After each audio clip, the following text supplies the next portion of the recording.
del caso, ¿verdad? Ustedes tienen que poner una carátula donde esté el logo de su universidad, el título del tema que se va a trabajar esa semana, ¿ya? Porque no es nada más decir práctica número tanto de patología. Pero ¿qué tema es? Eso los ayuda a ustedes también a irse ubicando en los temas que se están viendo. A la larga esto redunda en que aprovechen mejor lo que estamos estudiando. Entonces hay que hacer esta identificación del tema. Luego tienen que identificar el grupo al que ustedes pertenecen, grupo tanto y los integrantes de ese grupo, ¿ya? Luego, en cada día, eso ya sea en el informe o en la exposición.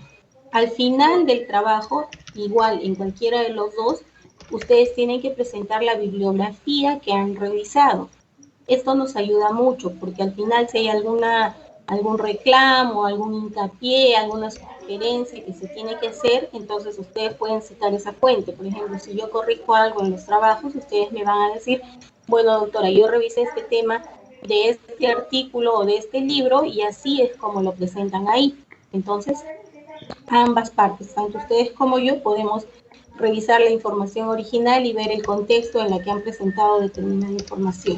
Entonces, deben presentar la bibliografía, no se olviden, según las normas de Vancouver, así lo tiene estipulado la universidad y muchas instituciones de educación superior, y también las revistas cuando ya se vaya a publicar algún trabajo que ustedes vayan a realizar. Hay que irnos acostumbrando a citar de esa forma la bibliografía.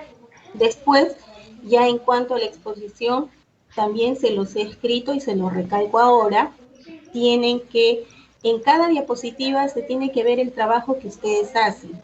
Afortunadamente no son muchos grupos, pero hay todavía algunos grupos en los que lo único que hacen es la diapositiva tal cual lo pasa la doctora Sánchez, tal cual me la presentan en el trabajo. Y lo único que hacen es describirla, o sea, no hay ningún trabajo de ustedes. Entonces se tiene que ver el trabajo de ustedes, ¿ok? Entonces, tienen que ponerle el título de la lámina, ¿ya? ¿Qué patología es? ¿Qué órgano es? ¿Qué es lo que estamos viendo? Tienen que titular la diapositiva, tienen que poner su nombre también en cada diapositiva, un cuadrito ahí donde especifica qué alumno es el que ha trabajado esa diapositiva para que vayamos teniendo una evidencia. Y finalmente, cada una de las flechitas que ustedes pongan también tienen que poner lo que están señalando, ¿ya? Porque tenemos que evaluar nosotros que están ubicando ustedes de forma correcta o no, y si lo están escribiendo bien. Porque ya me ha pasado que cuando empiezan a escribir, empiezo a notar que no están ubicándose bien. Y por ahí me han surgido las células de la HAN, me han surgido los linfocitos con S y demás cositas que también tenemos que ir aprendiendo. Entonces, en cada una de las cosas que ustedes señalen, lo tienen que escribir. Tienen que poner ahí qué está señalando, a qué se refiere cada una de las indicaciones que hay en las láminas, ¿ya? Entonces, no se olviden, cada diapositiva debe tener un título, ¿sí? Debe tener todas las estructuras que se señalan debidamente etiquetadas, es decir, debe estar escrito, y cada diapositiva debe tener el nombre de la persona que lo ha realizado. También me ha pasado que en uno que otro grupo, afortunadamente no han sido muchos, han habido integrantes que no han trabajado. Entonces, por favor, al grupo que tenga este inconveniente, ustedes tienen que especificar al final de las diapositivas qué alumno no trabajó, ¿sí? Y si este alumno presenta alguna justificación posterior, ya se va a ver, y si no, por lo menos el grupo tiene que informar que están trabajando, no lo pueden dejar simplemente en el vacío. ¿Estamos? Entonces, por favor, si hay algún inconveniente con algún compañero, lo tienen que trabajar. Y el ideal incluso sería que si aún el compañero no trabaja, el resto del grupo debe trabajar esa diapositiva. No se puede quedar en el aire, acuérdense, porque ustedes, por ejemplo, si yo soy del grupo A, no puedo pues solamente decir, yo solo sé tuberculosis porque solo me tocó preparar esa diapositiva. ¿Y qué pasa con las otras 4? Ni siquiera las vi, no las aprendí. No, ¿verdad? Yo tengo que aprender las 5 diapositivas. Por cuestiones de tiempo y de ayudarlos a ustedes a realizar las cosas un poco más fáciles es que se les permite que se distribuyan uno por uno las diapositivas. Pero el ideal es que cada uno de ustedes debe saber el contenido de todo el trabajo.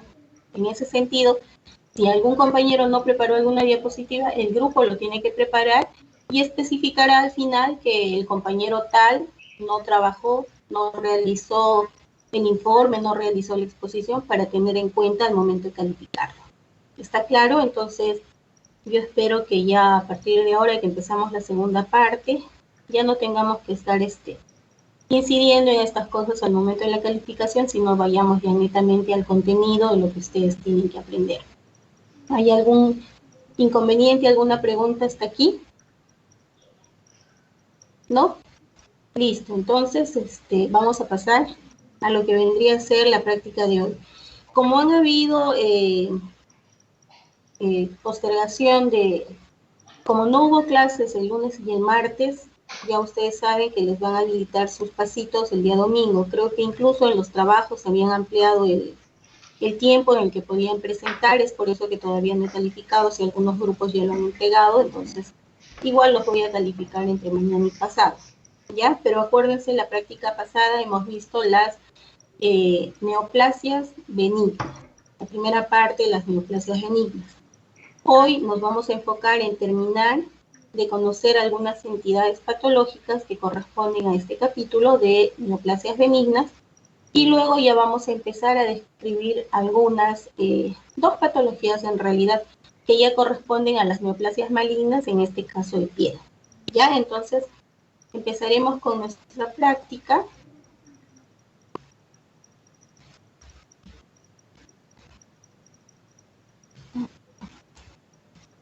Permítanme un minutito, vamos a compartir pantalla.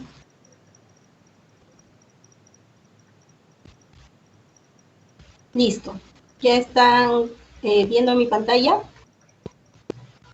¿Sí? Hola. ¿Están viendo Sí, mi doctora, pantalla? sí. Okay. Sí, doctora.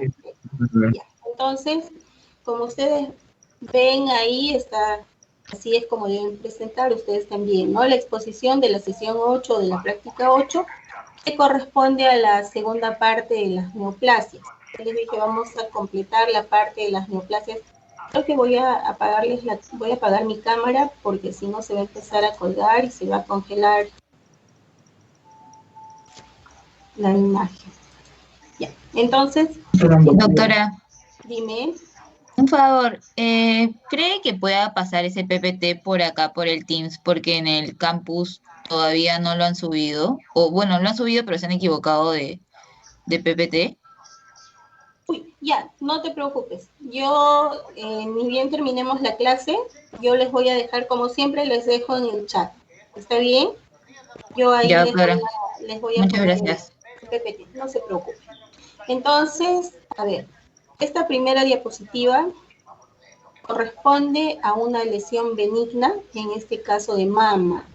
Corresponde a un fibroadenoma mamario, ¿ya? Entonces, ya desde su nombre les estoy indicando que el tejido que estamos viendo, que el órgano que estamos viendo y que vamos a pasar a describir es la mama, ¿ok? Como ustedes saben, la mama va a estar constituida por dos tipos de componentes. Un componente epitelial, este que tienen acá, un componente epitelial que va a estar ubicado en la pared de los acinos y de los conductos mamarios, ¿ya? Y además la mama va a tener un componente mesenquimal, todo lo que rodea a estos conductos y acinos, ¿sí? Entonces, cualquiera de estos dos tipos de tejido puede dar origen a la formación de neoplasias, ya sean benignas o malignas. Ustedes se acuerdan por la teoría que cuando hablamos de neoplasias de origen epitelial, es decir, que se van a originar en el tejido epitelial de los acinos o de los conductos, si es benigno tendrá la terminación oma, ¿ya? Y si es maligno estaremos hablando de un carcinoma. Si es benigno será un adenoma, por ejemplo, porque como es una glándula, entonces será un adenoma, ¿ya? Y si es maligno, será un carcinoma ductal, el carcinoma lobulillar, ¿sí? Vamos a ver probablemente más adelante.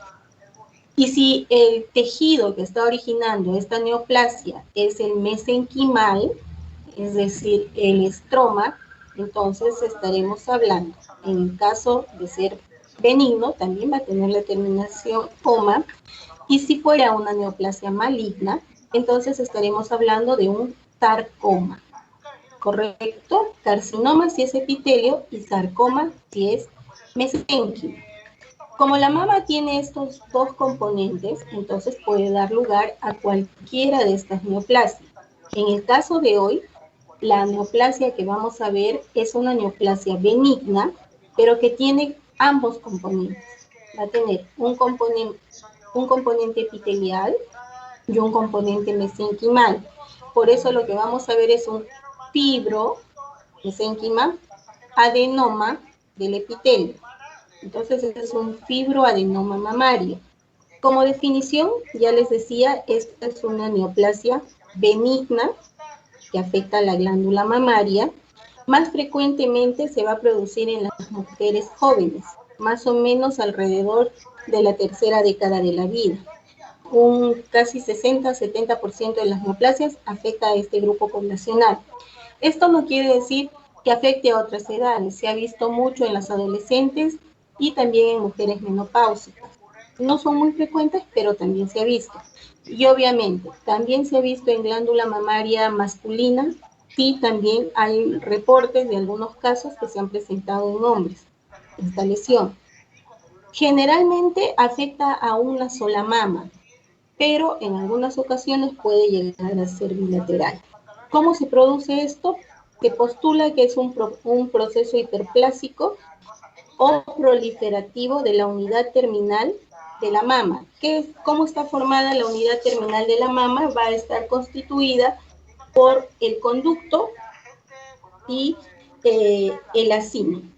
El conducto y el acino. ¿Ya? Esa es la unidad terminal. Ahí es donde se va a originar esta neoplasia. La etiología todavía es desconocida, se postulan muchas teorías, entre ellas la teoría hormonal, ¿no? Porque se ha visto que estas neoplasias tienden a desarrollarse asociada al embarazo y la lactancia, y más bien tienden a involucionar en las etapas de la menopausia y postmenopausia, ¿sí? Entonces, si ya les decía yo que va a tener como componentes tanto al epitelio de los conductos y acinos y al estroma, entonces es eso lo que vamos a observar, ¿verdad? ¿Qué es lo que vamos a ver? ¿Cómo vemos esta lesión si la tuviéramos en la macroscopía? Y es lo que los que no se dediquen a la patología es lo que van a ver, ya sean imagenólogos, médicos generales, médicos internistas, porque acuérdense, la paciente cuando se palpa una neoformación, un tumor en la mama, puede acudir a cualquiera de estos médicos, dependiendo quién esté más cerca, ¿verdad? O también pues ya los más especializados, los ginecólogos, y aún más si son los gineconcólogos. Entonces, ¿qué es lo que van a observar? Esta va a ser al ser una lesión benigna, una neoplasia benigna, ya la clase anterior hemos descrito algunas características que nos hacen pensar que esta lesión es benigna. ¿Se acuerdan? Son móviles, no están adheridas al tejido adyacente y generalmente la consistencia es de blanda a firme. Uno puede delimitar claramente los límites de esta lesión, ya sea que tengan o no cápsula, pero uno puede identificar, puede precisar a la palpación los límites de esta lesión, más aún si uno hace uso de alguna técnica imagenológica, llámese ecografía, mamografía, uno puede claramente delimitar los bordes de esta lesión. Y eso mismo es lo que nosotros vamos a ver ya una vez que se hace la exéresis de esta neoformación de este tumor. Lo vamos a ver de bordes bien definidos, no va a tener cápsula, no es encapsulada esta lesión, pero tiene los bordes bien definidos. Va a tener un color entre blanco, gris blanquecino, puede tener una forma multilobulada y va a medir más o menos entre 1 y 4 centímetros. Algunos dicen que los fibroadenomas que miden más de 6 centímetros ya se consideran un subtipo, que son los fibroadenomas gigantes. ¿ya? Entonces más o menos mide de 1 a 4 centímetros. Cuando uno lo corta va a tener un patrón más o menos fasciculado con algunas áreas de tipo mixoide y ocasionalmente, y esto es bien importante, sobre todo los que van a hacer imágenes o los ginecólogos, puede presentar algunas calcificaciones, dependiendo del estadio en el que se encuentre. ¿Y por qué hacemos hincapié en esto? Porque ustedes han escuchado que la presencia de las calcificaciones es un signo de alarma cuando se encuentran las lesiones, ¿no? Porque generalmente está asociado al carcinoma. Entonces, hay que también tener en cuenta y hay que hacer una evaluación bien adecuada del paciente para no confundir. Este tumor, dependiendo del estadio en el que se encuentra de evolución, puede presentar dentro de su estroma algunas calcificaciones. Este tumor rara vez, muy rara vez, maligniza. ¿Ya? De ahí que es bien importante diferenciarlo de los carcinomas. ¿Sí? Ahora, a la microscopía, que es la imagen que ustedes tienen acá, como ya ustedes habrán identificado, esta es una lámina que está con coloración de hematoxilina y eosina, ya la mayoría está bien ubicado en eso. Los que me escriben HE, no sé si ya la tendrán clara, yo espero que sí, pero la coloración es hematoxilina y eosina, ¿ya? Que nos permite observar, vamos a repetir, los núcleos celulares, ya sean del epitelio o del estroma de un tono morado, y el componente citoplasmático o fibroso, citoplasmático en las células y fibroso en el estroma, de un color rosa, ¿ya? Hematoxilina y eosina.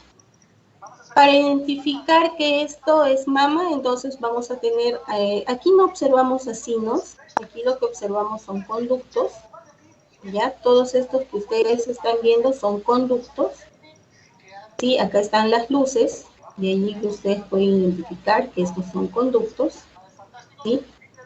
¿Y qué es lo que esperamos? En los acinos mamarios vamos a encontrar una bicapa epitelial. ¿Qué quiere decir esto? Que el epitelio va a tener dos capas. Una de las células acinares propiamente dichas, que son las que se van a encargar de la producción de leche, y las células que se encuentran por fuera, que son las células mioepiteliales, que como ustedes ya bien han descrito, tienen función contráctil y son las que van a ayudar a expulsar el contenido lácteo de estos acinos, ¿verdad? Este contenido va a ser transportado por el sistema de conductos hacia el pezón.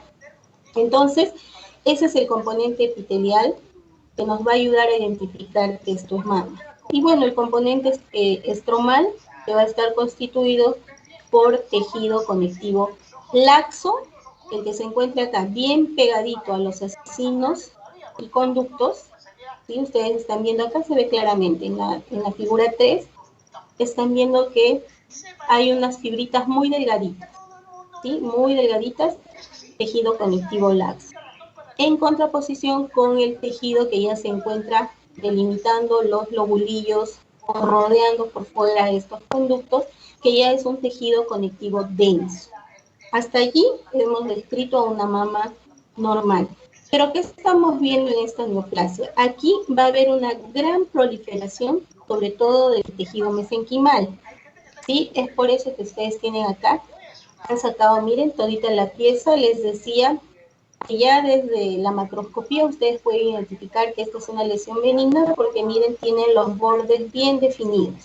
Esta es una lesión que se ha pintado con tinta china, que es así como se trabaja, por eso ustedes ven un bordecito algo negro, es así como se pintan. Todos los tumores que se extraen tienden a ser pintados, incluso en el INEN, que es el centro que trabaja más neoplasias en el Perú, se pintan los bordes de distintos colores para poder identificar y poder ayudar, porque si acá encontráramos focos de malignización, inmediatamente hay que informar para que se tome la conducta terapéutica adecuada.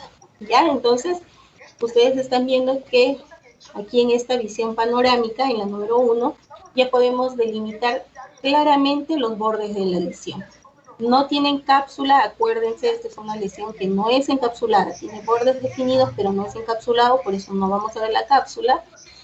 Y ya desde este momento nosotros observamos que hay una gran proliferación de tejido estromal, lo cual se refuerza en la imagen 2. Miren, ustedes están viendo que ha proliferado tanto el estroma que casi está, si vale el término, está comprimiendo, está aplastando al componente epitelial. Lo normal debería ser que nosotros viéramos unos conductos como este de acá, así redonditos, con las luces bien definidas, con su bicapa epitelial. Pero acá no, en muchos casos estamos viendo, miren, está totalmente aplastado, incluso la literatura describe que las glándulas, los acinos, sí, las glándulas, los acinos y los conductos van a formar una especie de un patrón como de letras chinas, es lo que describe, ¿no? Va a estar tan aplastado por el desarrollo del componente epitelial que va a tender a formar. Miren cómo se ha aplastado el conducto, que apenas se llega a ver una luz por aquí, otro por aquí, miren cómo están, ¿sí? ¿Esto qué va a formar? Siempre en nuestro cuerpo todo va compensándose, ¿verdad? Si yo tengo áreas donde ya los acinos y los conductos están tan colapsados, tan aplastados, van a haber áreas que van a tratar de compensar haciendo lo que vemos acá. Va a haber una gran dilatación que en algunos casos incluso llega a formar dilataciones de tipo quístico para tratar de compensar las que están colapsadas. Entonces, antes de que llegue a este estadio, se van a dilatar. Aquí en la imagen no vemos, y ahí es donde se va a empezar a alterar el componente epitelial. Pueden haber áreas de hiperplasia del epitelio de algunos acinos para tratar de compensar los que están siendo aplastados y colapsados por la proliferación del componente estromal. ¿Ya? Entonces hay una gran proliferación.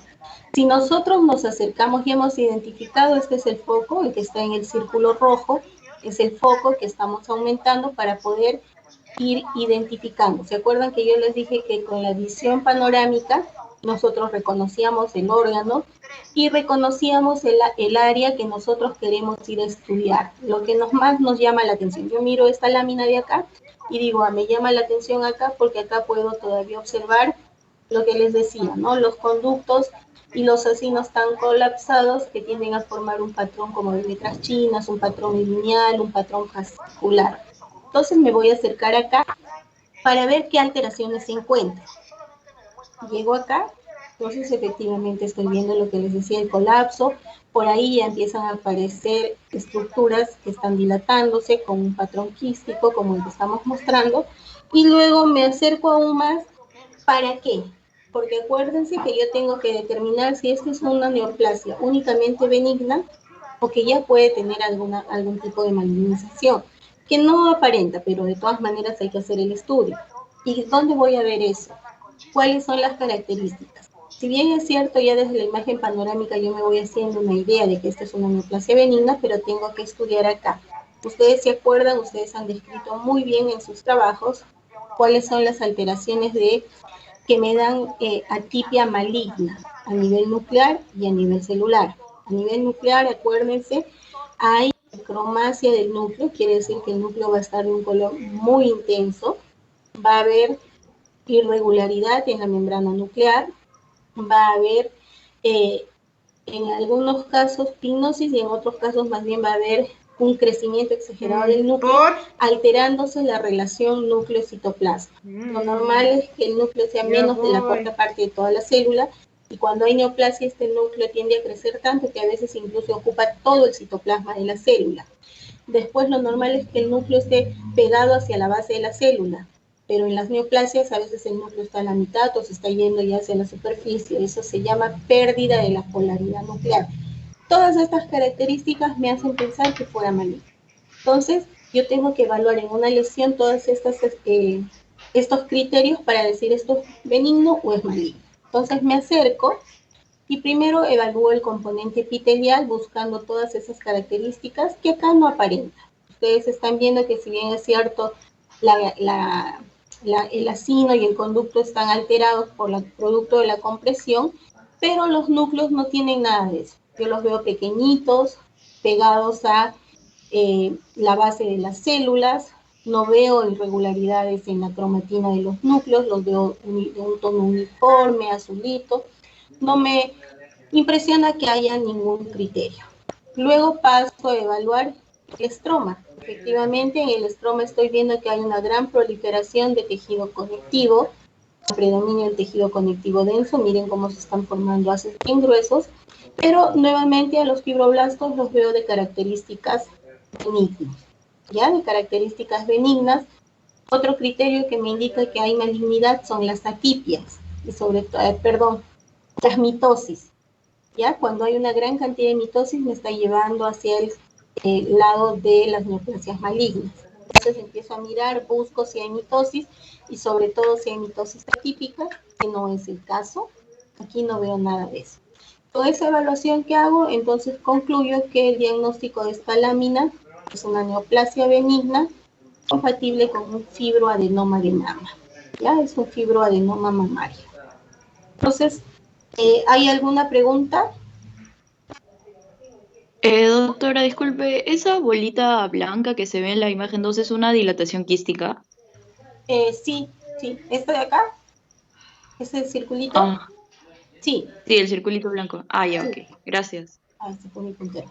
Sí, es un acino que se ha dilatado, les decía, para tratar de compensar todo el colapso del resto de los acinos mamarios. ¿Ya? Entonces, hasta allí el componente de, esta lesión. Pasamos a la siguiente lámina, a la siguiente diapositiva. Esta diapositiva corresponde también a una neoplasia benigna. En este caso, estamos viendo un leiomioma. Cuando hablo de leio, estoy hablando de que es una neoplasia que se ha originado en las células del músculo liso, ¿ya? Mioma, bueno, con la terminación oma ya les indiqué que esta es una neoplasia benigna. Entonces, leiomioma, neoplasia benigna de músculo liso, donde todos los órganos que tienen músculo liso pueden desarrollar este tipo de neoplasia. ¿Ya? En el estómago, por ejemplo, todo lo que es el tubo digestivo van a formar parte de lo que son los GIS, ¿sí? En este caso que estamos viendo en el útero, es un leiomioma uterino, puede haber en la próstata, en la vejiga, en todos los lugares donde ustedes observen músculo liso, se puede desarrollar este tipo de lesión. Si estuviéramos viendo su contraparte maligna, estaríamos hablando de un leiomiosarcoma. Ya acuérdense, cuando le ponemos sarcoma a los tumores mesenquimales, estamos hablando de tumores malignos. En este caso, es un leiomioma, ya les dije, leio, músculo liso. Entonces, es un tumor, es una neoplasia benigna que se va a originar en las células musculares lisas. En este caso, porque así está descrito, porque aquí sinceramente no tengo cómo ubicarlos para decirles, así van a reconocer ustedes que este es un útero, porque estamos viendo directamente la neoplasia. Pero acuérdense que nosotros ya les he dejado los links, los enlaces de todas las láminas en los atlas correspondientes, donde ustedes van a poder recorrer la imagen y van a poder identificar el órgano. Aquí como tenemos que hacer capturas y para que no se haga muy grande la presentación, entonces ya les traemos directamente lo que queremos que vayan identificando. ¿Ya? Entonces, aprovecho esta lámina porque ustedes están viendo que aquí ya no tenemos señalado lo que ustedes tienen que identificar, sino que ya a partir de esta práctica, a ver, vamos a ir viendo, ustedes van a ir identificando. Ustedes se acuerdan que yo les decía que lo que nos interesa es que ustedes aprendan a definir la patología, que hagan una breve descripción de las características macroscópicas y luego los criterios diagnósticos histopatológicos que nos llevan a hacer el reconocimiento de la patología. Entonces ustedes me señalarán, por ejemplo, ¿no? Acá proliferación, me pondrán una flechita y me pondrán proliferación de células musculares lisas, ¿ya? Y así ustedes van a ir marcando todo lo que a ustedes les va a ayudar a hacer el diagnóstico de esta patología, ¿ya? Entonces les decía, esto es un corte de una neoplasia, de un tumor benigno que se origina en las células musculares lisas, que es más frecuente en las mujeres en edad fértil, ¿ya? Por allí va una de las teorías nuevamente en cuanto a su etiología, que indica un componente hormonodependiente. Igual que el fibroadenoma, también se ha visto que durante el embarazo y la lactancia, algunos leiomiomas tienden a crecer y luego de este influjo hormonal van involucionando. Se han hecho estudios por inmunohistoquímica donde se ha identificado que estas células de esta neoplasia tienen una gran cantidad de marcadores estrogénicos. De allí se postula su etiología hormonodependiente. Aquí, a diferencia de el fibroadenoma, este es un tumor que en un gran porcentaje tiende a ser múltiple, más o menos las 2/3 partes de los casos tienden a tener una presentación múltiple. Estos leiomiomas tienen 3 áreas donde se pueden desarrollar dentro de la pared uterina. Estamos hablando de los leiomiomas uterinos. Estos pueden ser intramurales, que es el caso del que estamos viendo. Intramural quiere decir que se desarrolla en el interior de la pared uterina, ¿sí? Puede tener una ubicación submucosa, es decir, se va a desarrollar por debajo del endometrio, ¿sí? Produciendo una atrofia del endometrio que lo va a tapizar. Estos leiomiomas submucosos van a estar muy asociados a problemas de fertilidad, ¿sí? Y también asociados a alta frecuencia de abortos de tipo espontáneo. Y finalmente, la otra ubicación de estos leiomiomas son los subserosos. Estos leiomiomas subserosos, como su nombre indica, van a estar por debajo del perimetrio, apenas tapizados por estos, pueden tener una presentación pediculada, que a ustedes les he explicado la semana pasada cuando veíamos los pólipos, van a tener un pedículo, o sésiles, es decir, van a estar implantados directamente en la pared del útero. El problema de estos leiomiomas subserosos es que en algunos casos se pueden desprender e ir a implantarse a distintas partes del peritoneo, constituyendo lo que van a llamar los leiomiomas parásitos, ¿ya? Entonces ese es el riesgo de los leiomiomas subserosos. ¿Cómo se ven estos leiomiomas en la macro? En la clínica, en algún estudio de imagen que ustedes vayan a realizar. Ya les dije, es un tumor benigno, ¿sí? Por tanto, ¿qué es lo que vamos a ver? Vamos a ver que va a tener los bordes bien definidos. Siempre que nosotros hablamos, acuérdense de lesiones benignas, estamos hablando de que es un tumor al cual yo le puedo definir bien los bordes, ya sea que tenga cápsula o no. Este tumor, al igual que el fibroadenoma, no tienen cápsula, ¿ya? Son tumores de bordes definidos, pero que no van a tener cápsula. Ya van a presentar una consistencia firme, van a ser de un color blanquecino o rosado, ¿sí? Y cuando nosotros cortamos, vamos a evidenciar, a la macro se ve tal cual ustedes están viendo aquí en la primera imagen. Lo que vamos a ver es una superficie de corte en la que ya vamos a empezar a observar el patrón, cómo están distribuidas estas fibras musculares. Pueden haber áreas con fascículos y que en áreas van a tender a formar un patrón de tipo arremolinado, ¿ok? En la micro, ¿qué es lo que vamos a observar a la microscopía? Lo que ustedes están viendo acá. En una visión panorámica, como tenemos en la primera imagen, vamos a observar una lesión, les repito, de bordes bien definidos, pero que no tienen cápsula. Esto que se ve acá, ustedes podrían decirme es la cápsula, es proliferación del tejido muscular que se está ordenando alrededor de la neoformación, ¿sí? Y cuando nosotros nos acercamos, ¿qué es lo que vamos a identificar? El tejido que está formando esta neoplasia. Les decía que cuando hablamos de un leio, estamos hablando de fibras de músculo liso. Y eso es lo que vamos a identificar en esta imagen. La número 2 nos va a permitir identificar eso, ¿sí? Fibras de tejido muscular liso. Acuérdense, el músculo liso son fascículos que van a tener los bordes que terminan como en punta, en uso. Esa es una célula muscular lisa y se caracteriza porque su citoplasma va a carecer de las estrías transversales que veíamos, por ejemplo, en el corazón. Acá no, el citoplasma, como su nombre indica, es liso. Entonces, eso es lo que nos va a permitir identificar esta imagen.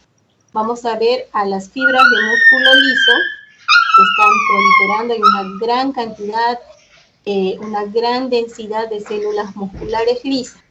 Ya, hasta ahí hemos identificado.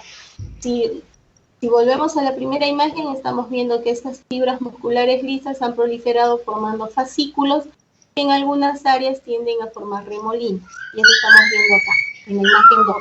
Proliferación de forma fascicular y que por acá, miren, tienden a como que intentar formar remolinos. Si nosotros proseguimos en la imagen, veríamos eso. Hasta allí decimos esto es una neoformación, una neoplasia de músculo liso. Vamos a evaluar nuevamente las características que hacen malignas, que aquí no se ven, ¿verdad? Porque estamos viendo una cromatina bastante regular, bien distribuida, no hay mitosis, en todo este poco yo no veo ninguna mitosis, ¿sí? Entonces eso me habla de que esto es un tumor benigno. Me acerco mucho más y veo eso mismo, fibras de músculo liso, que es las que estamos viendo acá, ¿sí? Que están proliferando con características de benignidad.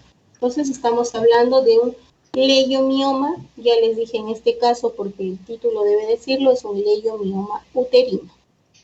Y vamos a ser más acuciosos, entonces podríamos decir que este es un leiomioma uterino intramural. Intramural porque estoy viendo que se está desarrollando dentro de la pared del útero.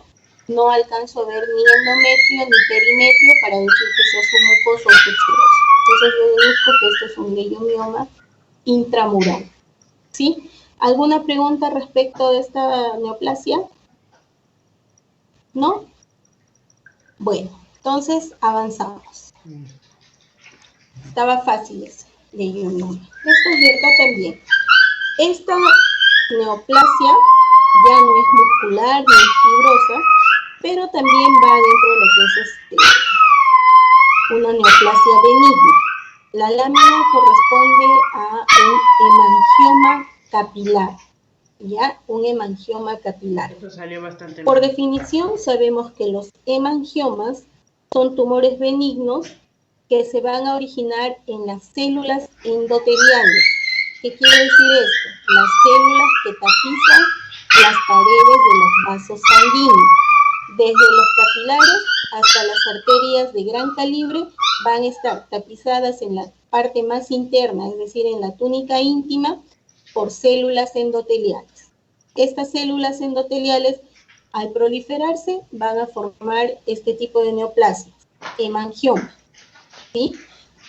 Si estamos siguiendo la terminología OMA, entonces estamos hablando de que esto es una neoplasia benigna. ¿Ya? Entonces este es un tumor benigno, los hemangiomas son tumores benignos, ya les dije que se originan de las células endoteliales. Estas células endoteliales proliferan formando espacios vasculares que de acuerdo al tamaño del vaso que formen se van a clasificar en hemangiomas de tipo capilar, que es el caso del que estamos viendo. Pueden ser hemangiomas cavernomatosos cuando ya las dilataciones vasculares son mucho más grandes, y otros subtipos, de acuerdo a la clasificación que ustedes tienen en el Robbins, son los granulomas biógenos, que ya lo hemos conocido, que ya lo hemos descrito en clases previas. ¿Ok? Estos hemangiomas fundamentalmente van a afectar a los niños. Se dice que son mucho más frecuentes en los lactantes y en la edad infantil. Incluso hay hemangiomas descritos en los neonatos y por ahí se postula incluso que su origen se da en la vida intrauterina. ¿Sí? Estos hemangiomas durante su crecimiento van a tener dos fases bien identificadas. Una fase proliferativa, como su nombre indica, es en donde se va a formar el tumor, en donde se va a formar la neoplasia, donde va a haber proliferación de las células endoteliales. Ya les dije, definiendo las luces vasculares, y de acuerdo a eso vamos a ir a qué es un hemangioma capilar o cuadrinomatoso, y finalmente su mismo crecimiento va a determinar una fase involutiva. Como su nombre indica, va a haber involución de esta neoplasia, incluso en algunos casos está descrito que llegan a desaparecer, ¿sí? ¿Qué es lo que vamos a ver? En esta fase involutiva va a haber un reemplazo de este tejido vascular por tejido fibroadiposo. ¿Ya? Si nosotros tuviéramos una imagen donde por ahí vemos algunas luces vasculares y en medio abundante tejido fibroso, tejido adiposo, entonces decimos que es un hemangioma en fase involutiva. Ahora, a la macroscopía ya les dije cómo se van a ver estas neoplasias. Sobre todo vamos a ya pasar a describir los hemangiomas capilares, que es lo que tenemos en la imagen. Entonces, estos van a ser tumores que van a estar localizados fundamentalmente en el tejido superficial, es decir, por debajo de la epidermis y sobre el tejido celular subcutáneo, ¿ya? Afecta indistintamente varias regiones del cuerpo, pero tiene mayor predilección por la cara, el cuello, las extremidades, ¿sí? Aunque están descritos en muchos otros órganos. Incluso hay descripción de hemangiomas en órganos sólidos, como por ejemplo el hígado, el vaso, los riñones. Yo, por ejemplo, en la morgue veo con bastante frecuencia hemangiomas en el hígado.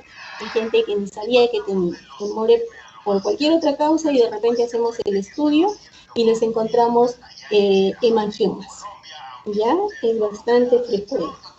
También estos hemangiomas van a afectar a las mucosas. Está descrito sobre todo en la mucosa oral, ¿ya? La presencia de este tipo de tumores. ¿Cómo se ve a la macroscopía? Son tumores de tamaño variable, ¿ya? Más o menos van a variar su tamaño de milímetros a algunos centímetros. Si son hemangiomas, es decir, si hay proliferación de tejido vascular, esperamos que su color sea rojo. Por ahí describen diferentes tonalidades dependiendo del libro que lean, un rojo frambuesa, un rojo sandía, y de todo, hasta tumores con un tono más azulado, ¿sí? Entre morado y azul. Incluso algunos de ustedes han debido ver a alguna persona que puede presentar este tipo de lesión, ¿sí?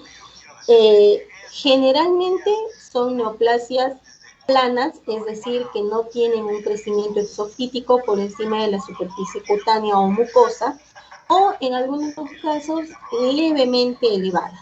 Son raros los tumores que sean de crecimiento exofítico netamente, ¿ya? Obviamente están tapizados de epitelio, ya sea epidermis, si estamos en la piel, o epitelio de tipo mucoso, si se desarrolla en la cavidad oral, ¿sí? Generalmente la piel que tapiza estas neoplasias está sana, ¿sí? Está indemne. Ahora, a la microscopía, que es lo que vamos a ver ahora, vamos a pasar a describir, vamos a tener aquí. Es una lámina con coloración de hematoxilina y eosina, como ya habrán identificado, que corresponde a un hemangioma capilar cutáneo.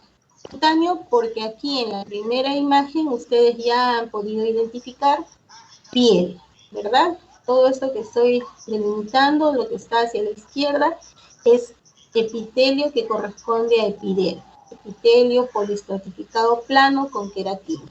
Entonces es epidermis, que se ve con mayor detalle en la imagen 2, ¿verdad? Aquí se puede reconocer claramente que es una epidermis y, como les había descrito, una epidermis que no presenta mayor alteración. Si ustedes ven, los estratos y la maduración celular está conservada. Por allí podríamos decir que hay algo de atrofia porque no vemos las crestas, pero habría que identificar de dónde es esta piel, ¿ya? Por definición es piel indemne. Por debajo de esta epidermis nosotros estamos observando que hay una gran proliferación de espacios vasculares de tamaño pequeño. ¿Ustedes se acuerdan más o menos cuánto medían los capilares? Por definición, milímetros, ¿verdad? Entre 1 y 3 milímetros aproximadamente. Entonces, nosotros estamos viendo que estas luces vasculares más o menos van por ese tamaño.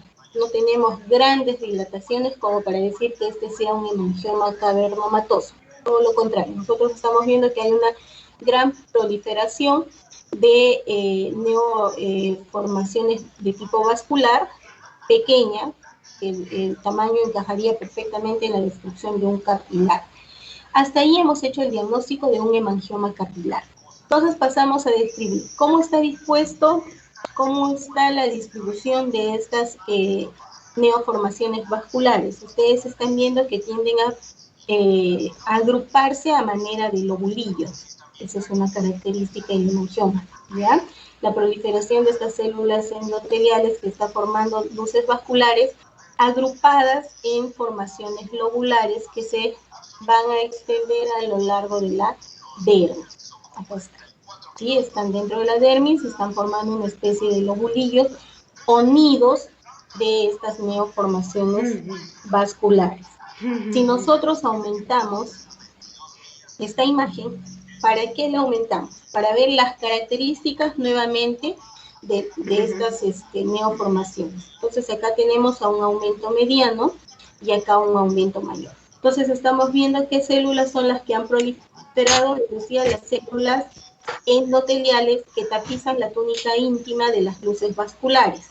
¿Cómo son estas células endoteliales? Son células aplanadas, por tanto tienen también núcleos planos.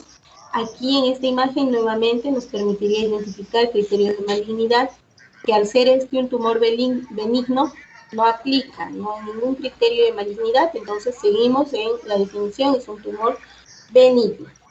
¿Qué más vemos acá? Aparte de la gran proliferación de estas neoformaciones vasculares, estamos viendo otro componente, ¿verdad? Estamos viendo que entre estos lobulillos, desde acá, estas neoformaciones han formado una especie de lóbulos y en medio, ¿qué estamos observando? Proliferación de tejido fibroso, ¿sí? Es dermis después de todo. Entonces tenemos tejido fibroso denso, que vemos acá también, miren, tejido fibroso, acá, miren, se ve claramente fibras de tejido conectivo denso. Es lo que estoy apuntando con la flechita. ¿Qué más observamos acá? Que también es otro de los componentes de esta neoplasia que se dice que puede haber infiltrado inflamatorio. ¿Sí? Ustedes están viendo que hay infiltrado inflamatorio por focos bastante infiltrado a predominio mononuclear.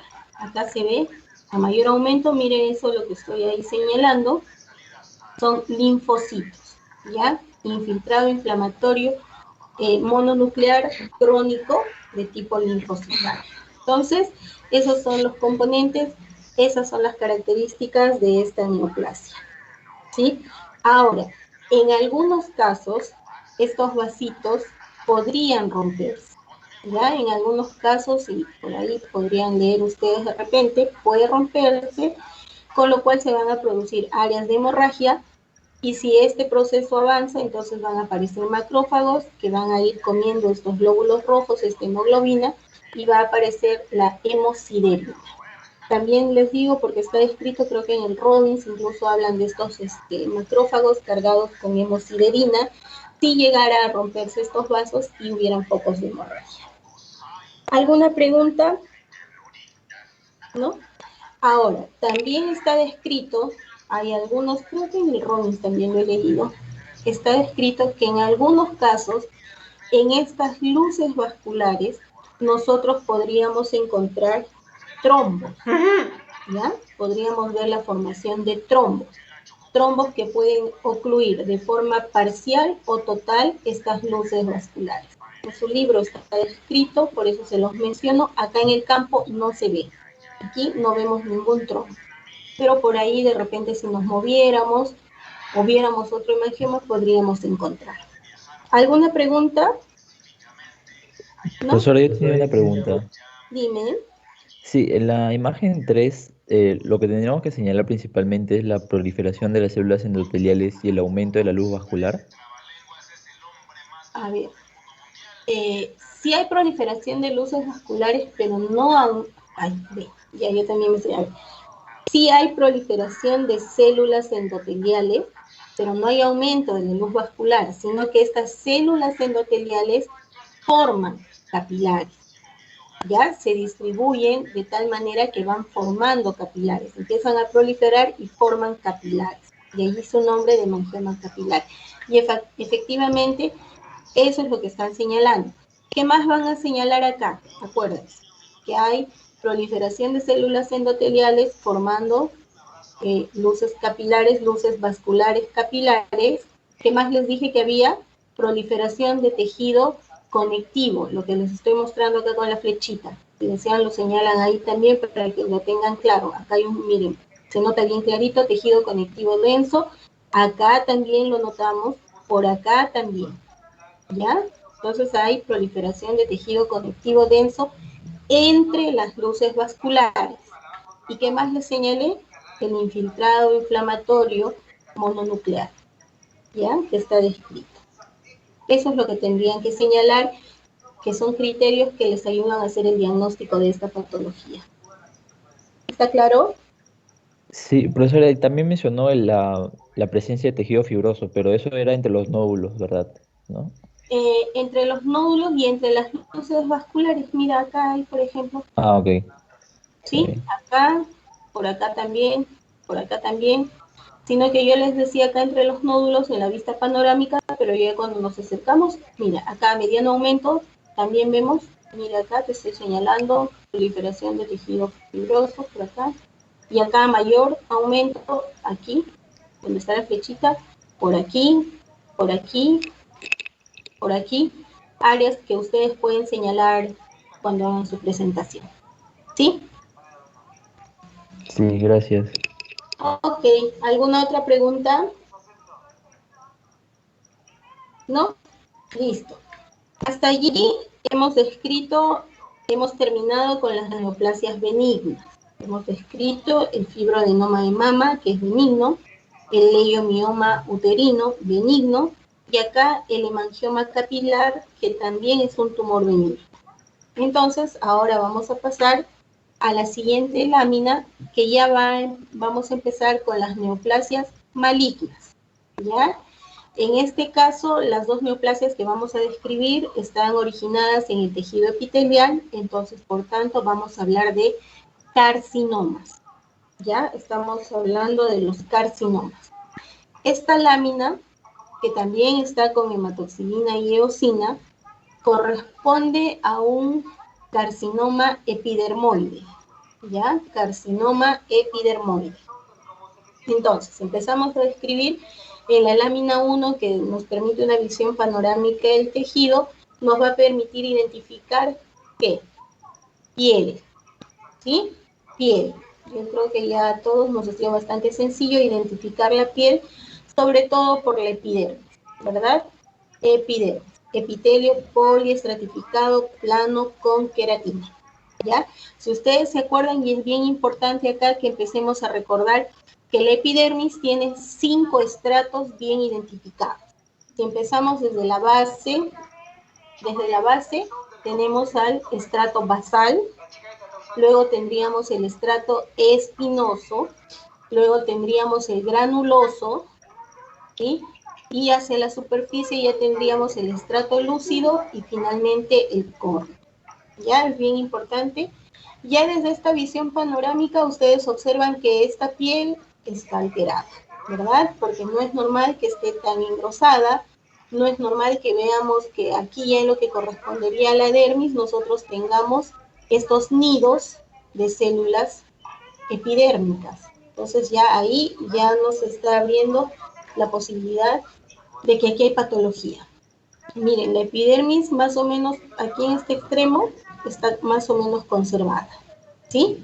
Pero acá ya no observamos eso, estamos viendo que ese patrón de maduración celular se ha alterado, por eso está viendo este ensanchamiento, esta prolongación de las crestas epidérmicas con el correspondiente ensanchamiento, que son las acantosis, ¿ya? La prolongación y el ensanchamiento de las crestas epidérmicas. Cuando nos acerquemos vamos a ver que el patrón de maduración celular se ha alterado, y luego estamos viendo que además dentro de la epidermis estamos observando que hay una hay presencia como de unos nidos de células epidérmicas que no deberíamos ver. Entonces, ya hemos identificado que acá hay patología. Les decía que esta lámina corresponde a un carcinoma epidermoide. Ya les dije, si hablamos de carcinoma, estamos hablando de una neoplasia maligna, que en este caso se ha originado en las células del estrato espinoso de la epidermis, ya en los queratinocitos epidérmicos. Va a afectar fundamentalmente a las personas de edad avanzada. El área de predilección donde se desarrollan estas neoplasias fundamentalmente son las áreas expuestas al sol, ¿ya? Porque en cuanto a su etiología, está muy relacionado con la radiación ultravioleta, que va a producir una alteración en el ADN de las células epidérmicas, por lo tanto va a condicionar su mutagenicidad. Por allí también se ha postulado que hay una alteración a nivel de las células de Langerhans, que son las presentadoras de antígeno, ¿ya? Entonces, eso es en cuanto a la patogénesis de esta lesión. Este tipo de carcinoma va a afectar tanto a la piel y a las mucosas. Esto es bien importante y no se olviden, afecta también a las mucosas. Por eso, este es el tipo de neoplasias que se describe, por ejemplo, en el cuello uterino, en el esófago, en la laringe, ¿ya? Y también en el ano. Entonces, afecta tanto a la piel y las mucosas. Es una entidad que hay que tener bastante cuidado. Ahora vamos a ver algunos criterios que nos ayudan. ¿Qué es lo que vamos a observar? Vamos a observar, como ya les adelanté, una alteración en el patrón de maduración de las células del estrato espinoso de la epidermis, que van a tener diferentes grados de queratinización, como se ve en la imagen. Ahora les voy a mostrar. Ya les dije, va a afectar fundamentalmente a las personas de edad avanzada. En cuanto a su etiología, está relacionada con la radiación ultravioleta. Ahora, es bien importante que cuando nosotros evaluemos este tipo de lesión, hay que tener mucho cuidado. ¿Qué les interesa a ustedes si se dedican al área clínica y a los que hacen patología? ¿Qué criterios debemos evaluar? Primero, debemos aprender a hacer el diagnóstico de esta neoplasia. Ahora vamos a indicarles cómo. Otros criterios que hay que determinar es, por ejemplo, la profundidad de la lesión. Esto es bien importante, ¿ya? Porque de acuerdo a cómo va a afectar esta neoplasia, vamos a tener dos tipos de patrón. El carcinoma in situ es aquel que no ha roto, que no ha atravesado la membrana basal, que se desarrolla simplemente en el espesor del epidermis, es decir, que está solamente acá. Ahora, si nosotros vemos, como en este caso, que estas células neoplásicas ya han roto la membrana basal de la unión dermoepidérmica, como el caso, y se han metido, por eso yo les decía ya desde esta vista panorámica, ya yo voy haciendo un diagnóstico, y se han metido estos nidos de células malignas, se han metido a la dermis, ya estamos hablando de un carcinoma infiltrante, de un carcinoma invasivo. Ahora, si nosotros ya identificamos que este es un carcinoma invasivo, entonces hay que determinar la profundidad de este tumor. Se mide desde la superficie hasta el último nido celular que veamos en micras o milímetros. Esto es bien importante para los que hacen clínica. Determina muchas veces la conducta terapéutica. ¿Qué más les interesa como clínicos? Que yo les indique si están comprometidos los vasos linfáticos, los vasos sanguíneos y los nervios. ¿Por qué? Porque este tumor va a dar metástasis a través de estas vías. Entonces, si yo les digo que hay compromiso de vasos linfáticos, les estoy diciendo tienes que buscar neoplasia en los ganglios linfáticos regionales. Si te digo, ya yo le he visto que hay permeación vascular sanguínea, así es como se describe cuando hay invasión de los vasos sanguíneos, te estoy diciendo que es muy probable que este tumor ya haya dado metástasis a distancia. Te estoy diciendo, estudia más a tu paciente, búscale las metástasis, ¿ya? Igual si les digo que hay compromiso perineal. Estas cosas son bien importantes. Ahora, ya netamente entrando a la histología, ¿qué nos interesa que el patólogo informe? El grado de diferenciación. hay una clasificación que es la de Broder, que determina 3 estadios de diferenciación. Los tumores bien diferenciados, los tumores moderadamente diferenciados y los tumores pobremente diferenciados. ¿Ya? Entonces, ¿para qué es importante esto? También para determinar la conducta terapéutica, para determinar el grado histológico dentro de la clasificación TNM de este tumor. Dentro de esta gradación de bien diferenciado, moderadamente diferenciado, intervienen los criterios de maduración de las células, los criterios de atipia y las mitosis, ¿ya? Cuanto más mitosis haya, mayor índice, y eso le da un estadiaje de tumor menos diferenciado. Entonces, vamos ahora. Macroscópicamente, en la clasificación ya les dije, tenemos los tumores in situ y los tumores invasivos no infiltrados. Entonces, en la macroscopía de los tumores in situ, ¿qué es lo que vamos a ver? Vamos a ver placas escamosas, ¿sí? No sé si ustedes alguna vez han visto una lesión por psoriasis, es una plaquita como que está descamándose, como que está perdiendo alguna celulita. Generalmente no tiene mayor alteración, ni siquiera son lesiones sobreelevadas, no están ulceradas. Una placa escamosa de bordes bien definidos y que en algunos casos puede tener un color rojizo. Ahora, en cambio, si nosotros estamos hablando de una lesión invasiva, de un carcinoma invasivo, va a haber una variación de presentación macroscópica que va a ir desde las placas, los nódulos y las úlceras. Generalmente cuando ya hay presencia de ulceración, estamos hablando de que es una neoplasia que ya es invasiva, es decir, ya ha roto la membrana basal, ¿sí? Entonces ya está en un estadio avanzado. Ahora, a la microscopía, ¿qué es lo que vamos a ver?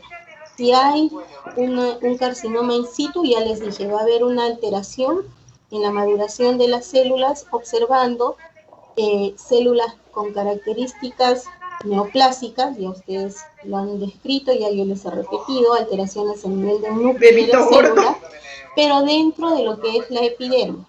Aquí nada más veríamos si fue in situ. Y si ya vemos que es infiltrante, entonces ya les dije, se ha roto la membrana basal y vamos a ver que las células neoplásicas han invadido más allá. ¿Qué es lo que vamos a ver? Vamos a ver una proliferación de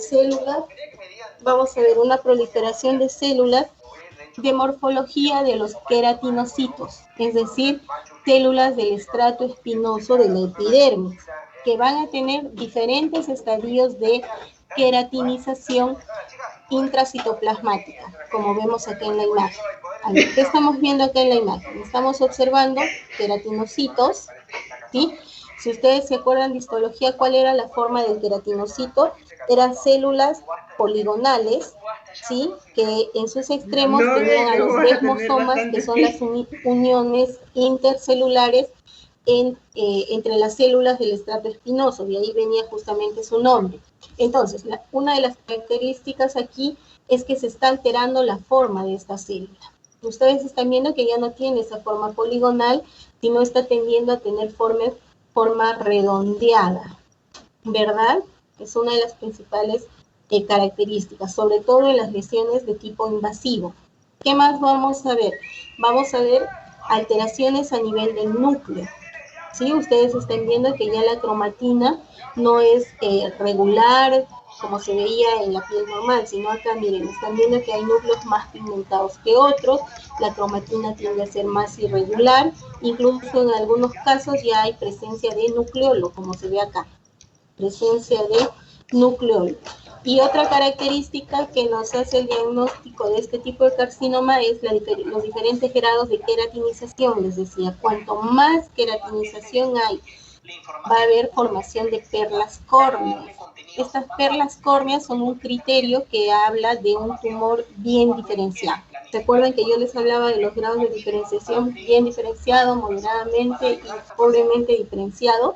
Si yo evidencio que hay presencia de perlas córneas, es decir, la queratina con ese patrón de una perla córnea, estoy hablando o me hace el diagnóstico de un tumor bien diferenciado. Aquí no vemos eso. Aquí lo que estamos viendo es queratinización a nivel del citoplasma. ¿Están viendo mi cursor? Les estoy señalando ahí una célula en la cual estamos viendo queratinización, ¿no? Hay acúmulo de queratina dentro del citoplasma de este queratinocito. Por acá hay otro, acá hay otra área de queratinización, por aquí hay otra, ¿sí? Ahora, estas células también tienen diferentes patrones de distribución. Pueden estar formando nidos, así como estamos viendo acá. Miren, están bien agrupaditas a manera de un nido. Ya desde la macroscopía veíamos, miren cómo estos nidos se han metido hacia la dermis, pero todavía las podemos ver así agrupaditas, es decir, tienen algo de cohesión celular, por eso están agrupadas, ¿ya? Esto me habla también de un criterio de buena diferenciación. Pero, ¿qué pasaría si yo en vez de verlas así agrupaditas, formando nidos, las empiezo a ver que están libres, que están sueltas, que están infiltrando la dermis y los tejidos adyacentes así en forma aislada? Eso habla de desdiferenciación celular. Estaría hablando de un patrón pobremente diferenciado, ¿ya? Entonces, ¿qué es lo que vemos acá en la imagen? Acá vemos, ya les dije, alteraciones a nivel del epidermis, con presencia de nidos de células atípicas en la dermis. Por tanto, yo estoy hablando de que este es un carcinoma epidermoide invasivo, infiltrante, porque ya se rompió la membrana basal, ¿sí? Estamos viendo que hay el patrón de distribución de estas células es formando nidos de células con atipia maligna. Ya ustedes han descrito ya cuáles son las alteraciones a nivel celular, a nivel nuclear, que nos dan la característica de atipia maligna. Están formando nidos tanto en la dermis como probablemente en la hipodermis, como vemos por aquí. Entonces, estamos hablando de un patrón moderadamente diferenciado, ¿sí? Luego tenemos diferentes grados de queratinización. Miren, acá hay algunas células que tienen queratina, pero no vemos que hayan perlas córneas. Acá tampoco. Acá estamos viendo que hay queratinización. Miren todas estos acúmulos de un material eosinófilo bien intenso. No sé si llegan a ver con el cursor ahí, acá, por aquí y aquí también. Miren todas estas áreas, diferentes grados de queratinización intracitoplasmática, pero no hay formación de perlas córneas. Entonces, esto es un carcinoma epidermoide moderadamente diferenciado, infiltrante, ¿ya? O invasivo, si lo quieren decir. Aquí tendríamos que evaluar los otros criterios que les he dicho. Tendríamos que ver si está invadiendo los vasos linfáticos, los vasos sanguíneos y los nervios. En el caso de la imagen no se logra identificar ninguna de estas estructuras. ¿Hay alguna pregunta de esta imagen? ¿No? Listo, entonces pasamos ya a la última imagen y estamos con el tiempo. A ver, esta última imagen también corresponde a una neoplasia maligna, también en la piel. Corresponde a un carcinoma vasocelular, ¿ya? Carcinoma vasocelular. La primera lámina, que corresponde a una visión panorámica, podemos identificar el tejido, y aquí, por aquí también. ¿Qué es esto? Es piel. Aquí estamos viendo que es epidermis, claramente alterada, ¿verdad? Epidermis claramente alterada. Entonces, esto es un tumor maligno que afecta a la piel. Esta no va a haber en las mucosas, esto nada más se da El en caballo la piel, y el de porque se va a marioneta. originar en las células basales del epidermis de los folículos pilosos. ¿Ya? Esta es una neoplasia, es un carcinoma vasocelular. Neoplasia maligna que se origina en las células basales del epidermis y de los folículos pilosos. ¿Ya? Como ya su nombre nos indicaba, lo que va a haber es una proliferación atípica de las células del estrato basal del epidermis. Esta, ya les dije, es una neoplasia maligna que se va a originar en las células basales, les repito, del epidermis y del epitelio folicular.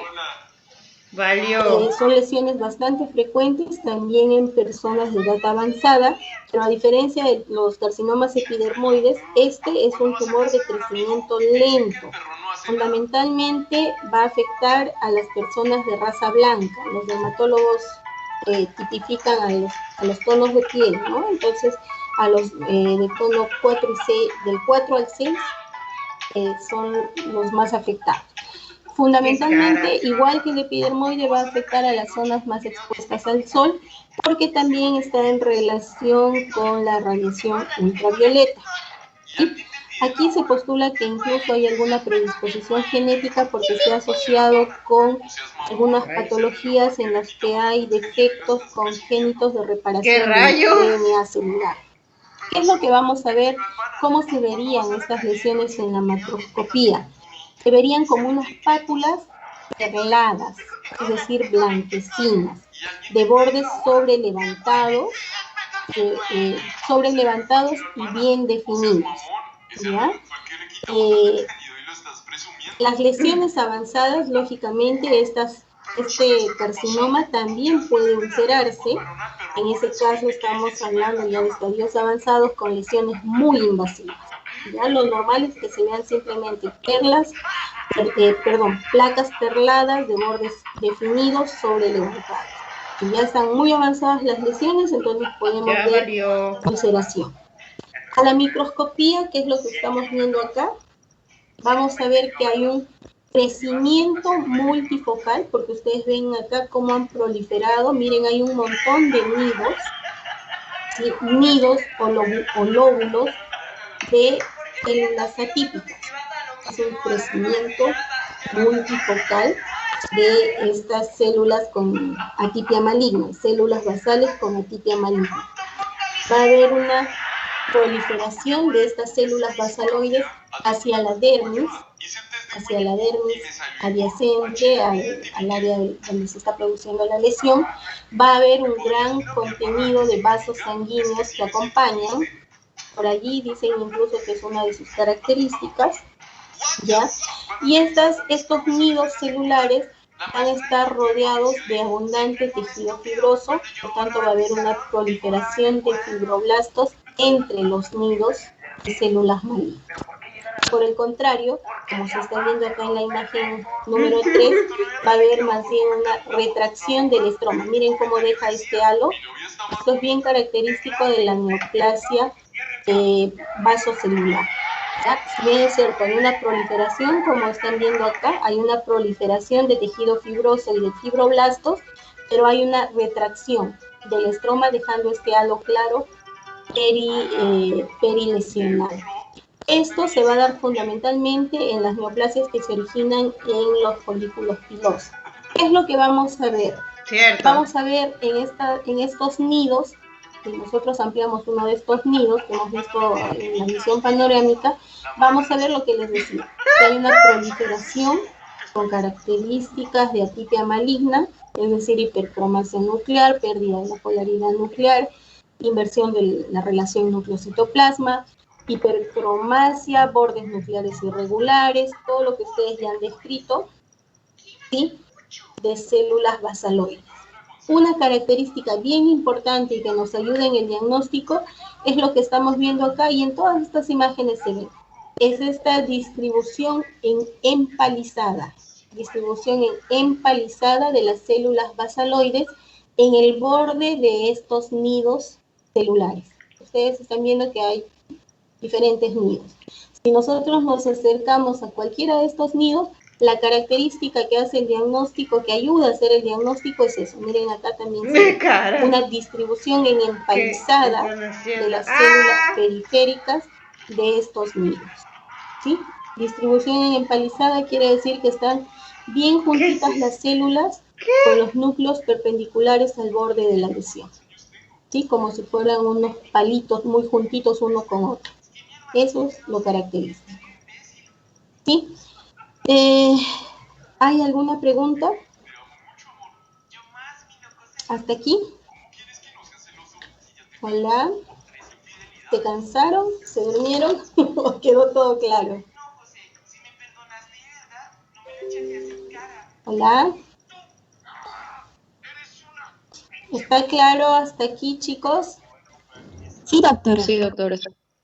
Me parece perfecto. Entonces, ya no quedan dudas, ya no queda ningún comentario, ya no hay nada que deseen que les aclare. Mm. ¿No? No, Bueno, entonces, ¿Qué rayos? hasta aquí la clase de hoy. Hemos visto 3 neoplasias de tipo benigno, ¿sí? Y hemos visto 2 neoplasias de tipo maligno que se van a originar en la piel.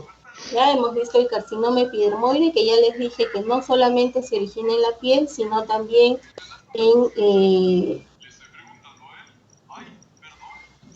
las mucosas, y hemos visto el carcinoma vasocelular que se origina netamente en la piel. Ahí les he pasado al chat, por favor, el form para que me llenen la asistencia. De todas maneras, yo voy a bajar aquí también la lista de asistencia.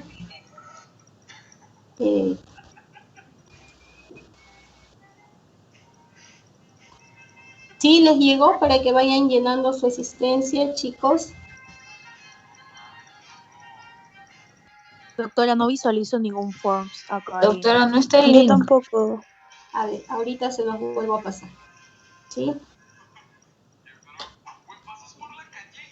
En el chat no ha pasado todavía. Yo tengo como que sí, a ver, se los vuelvo a poner.